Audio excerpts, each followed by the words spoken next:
This is the second lecture of Economics chapter number 1, class 9th, story of village Palampur. In the previous lecture, we have done about village Palampur, its introduction, factors of production, and the farming in village Palampur, or the activities which are taken in village Palampur. In that lecture, we have discussed 4 points. The first point we have discussed was land is fixed. Second discussion point was, is there a way one can grow more from the same piece of land? That was the second point of discussion. Third point of discussion was, will the land sustain? That is the fertility of the soil. And fourth point of discussion was, how is the land distributed between the farmers in Palampur? So that part of discussion we have done in the first video. Today in this video, we would continue the chapter and we will begin with the point, who will provide labor. Now, in Palampur, we know that the main activity of the people is farming. And who are the people who are involved in farming or who are providing labor in farming? First point is that small farmers, along with the family members, they cultivate their own fields. Small farmers who are having less land, they are doing cultivation themselves along with the family members. So these small farmers, they provide labor themselves. They do not take the help of outside labor. The reason is that they are having less land, and because they are having less land, they do not require outside labor. Second point is, there are medium farmers and large farmers also in a village. Now medium farmers and large farmers, they hire farm laborers so that those workers can work in their fields. Who are those? These are the medium farmers and the large farmers. They are hiring farm laborers from outside. Hire means to appoint outside labor. Now, hire farm laborers, they are either from landless families or these are from families which have small plots of land. Large farmers and medium farmers, they are dependent on outside labor, which is called hired labor. And hired labor comes from two sources. One source is the landless families, those who don't have any land. These families, they work on the land of medium and large farmers. This is the first category. The second category is that there are certain families in a village which have small plots of land. Those families, they also provide labor to medium and large farmers.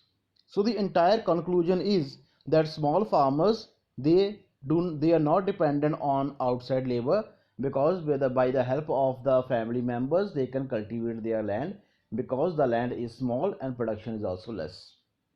Whereas large farmers and medium farmers, they are dependent from outside labor, and outside labor is in the form of landless laborers or those small families, those families which are having small plots of land, they also provide labor to the medium and the large farmers. So point number 6, the capital needed from farming. The capital needed in farming means, now in order to do farming you need certain capital. You need working capital also, you need fixed capital also.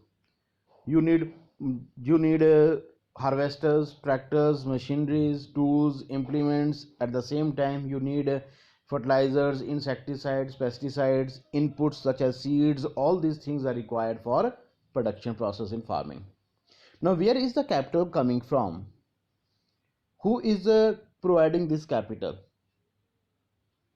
Again, we would be discussing this topic under the two headings. One is under the small farmers headings, then is under the medium and the large farmer headings, as we have done in the previous topic. So most of the small farmers, they have to borrow money from somebody else. Borrow means they have to take money. They have to take money from outside source. Small farmers, they are not having enough money with them. They are not having enough savings. So they have to borrow money from somebody else. Small farmers, they borrow money from village moneylenders, from traders, or from large farmers. So small farmers, they don't have savings with them. Now, because they're not having savings, they're not having money to invest in farming. So for capital, they have to borrow money. They have to take loan from large farmers. They have to take loan from money lenders, or they have to take loan from traders. Whereas medium and large farmers, they have their own savings from farming. The medium and the large farmers, they are having their own savings from farming, so they are able to arrange the capital needed for farming. Okay, so in this topic, we had discussed about where is the capital coming from. First question is, why is capital necessary? Capital is necessary for for machinery, for tractors, harvesters, all those, for insecticides, pesticides, for fertilizers, seeds, all those things require money. And from where is the money coming? The money is coming from different sources. Okay, so in this topic we have discussed two sources. One source is the savings which the farmers have. Normally the large farmers and the small farmers, they have savings with them and they can arrange capital from those savings. But the small farmers, they're not having savings. So they have to depend on other farmers. Other farmers means the large farmers. They have to depend on money lenders. They have to depend on traders in order to arrange the capital which is required for farming. We know that in the previous lectures, we know that we have studied that there are four factors of production: land, labor, capital, and enterprise. And any one, if it is missing, production activity cannot be carried on. So here is capital. If capital is missing, production activity cannot be carried on. So capital is necessary. It is required in the production process, and different categories of farmer, they have to arrange the capital in different ways. The seventh topic we would be discussing is the sale of surplus farm products. Now the agriculture has been done, crops has been grown, production it has been generated. Now what the farmers do with those crops which they have produced? What are the farmers doing with the crops that they have produced, or what the farmers are doing with the production that they have done in their fields? Here also we will be discussing in two categories. One is the small farmer category, other is the medium farmer and the large farmer categories. Now let us discuss the small farmers category. Small farmers, they retain the part of their production for the family's consumption. First of all, small farmers, they are retaining the production so that the family do not have the shortage of food grains. The small farmers, they are retaining certain part of the production so that the family can consume those crops. If some surplus is remaining after that, surplus is the extra crop that is remaining after keeping aside the crops for the consumption of the family. Now if there is surplus remaining, then the farmers, they are selling the surplus in the market and earning money. The case for medium and small farmers is different. Medium and small farmers, they are having large production. Now because medium and large farmers, they have large production, so they are having more surplus. And because the surplus for medium farmers and large farmers is more, they're able to earn more money than the small farmers. For the small farmers, surplus can be there and surplus cannot be there. But medium farmers and large farmers, they are having more surplus. Now, because they are having more surplus, they are selling the surplus in the market, and while selling, they are earning money also. So, income is generated. More income is generated by the medium farmers and large farmers. And small farmers, they can generate income if there is a surplus. If they don't have a surplus, they have to keep the crops for the consumption of the family. They are unable to earn an income. The non-farming activities in Palampur. We have discussed in the beginning that in any village there are two types of activities. One is the farming activity, other is the non-farming activity. In case of Palampur, we have discussed that 75% of the people they are engaged in farming activities, whereas others 25% they are engaged in non-farming activities. So what are the non-farming activities which the people are engaged in, or what are the non-farming activities which are undertaken by the people in Palampur? So non-farming activities we would be discussing under 5 heads, and first is the dairy farming, then you have self-employment, then you have small scale manufacturing, it can be shopkeeping, and it can be transportation. So non-farming activities can be discussed in 5 categories, and this is also the most important question from this chapter, that what are the different non-farming activities undertaken in Palampur. Okay, let us discuss these non-farming activities one by one. First is the dairy farming. First is the dairy farming. People in Palampur, they rear different types of animals, and the most common animal which is reared is a buffalo for milk, and milk from the buffalo is sold in the nearby village, and farmer along with the farming activities, they earn income by the selling of milk. So this dairy farming is a non-farming activity. Second is the small scale manufacturing. Simple methods of production are done to produce goods on small scales. Small scale manufacturing can be in the form of cottage industry.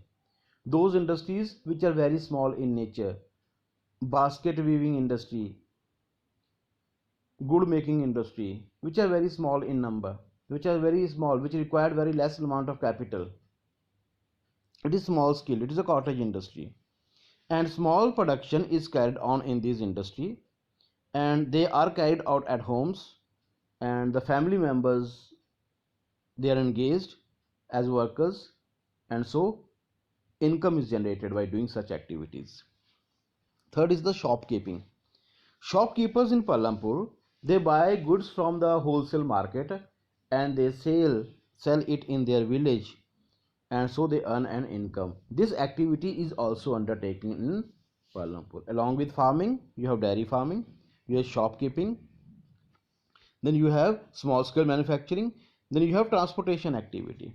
We know that Palampur is well connected with Raiganj, and it is also well connected with a town which is known as Shahpur, a town Shahpur, and you have a Raiganj, which was a big village, and Shahpur is a small town. So it is having a good transportation system. All weather roads, pakka roads were there in the village, and different transportation such as rickshaws, the tangas, the trucks, jeeps, and tractors, they run on these roads, and different means of transport are used to transport goods and people from one place to another place. And in this way, income is generated. Self-employment opportunities means some people in Palampur are self-employed. Means they have opened training centers, computer training centers, they have opened stitching centers, and so they are earning a living. So along with farming, other non-farming activities are also important. Farmers, they cannot depend on farming, so other non-farming activities are also important. Now the question arises that what can be done so that more non-farming activities can be started in the villages. We have to encourage the non-farming activities so that unemployment problem in the villages can be solved. All the people, they cannot have land for cultivation. There are many peoples who are landless. These landless people, they provide labor on these medium and the large farmers. At the same time, they also can start non-farming activities. What can be done for that? Number one, supply of electricity in villages needs to be improved. More improvement in the supply of electricity must be there. This will encourage the establishment of small scale industries. Small scale industries can be opened. Many small scale industries can be opened if the supply of electricity is regular in the villages. This can generate employment in the villages. Second, more villages should be connected to the towns and cities. The villages must be connected to the towns and cities. They must be connected to the nearby towns, and well developed transportation system must be there, and this will help in the development of transportation, and people, they can undertake various types of activities with the help of these modes of transportation. Third point, villages should have markets where goods and services can be sold. A marketing system or markets must be encouraged in the village. Different types of markets, different types of shops must be opened. Different types of markets must be encouraged so that the people, they can sell their goods and services and they can earn an income. So different non-farming activities must be there, and non-farming activities must be supported also. It must be encouraged also. So these are the steps that can help in supporting or encouraging the non-farming activities. Now we know that there is an electricity in the village, and Palampur is a village in which most of the people, they have electricity connection. Now how is the electricity helpful to the people living in a village? Point number one, it can be used to run tube wells. It can help in increasing production from agriculture. Tube wells can be run, and that tube wells can help in order to increase production, and by increasing the production, farmers can earn income, they can be benefited. So electricity can help the farmers in order to increase their production.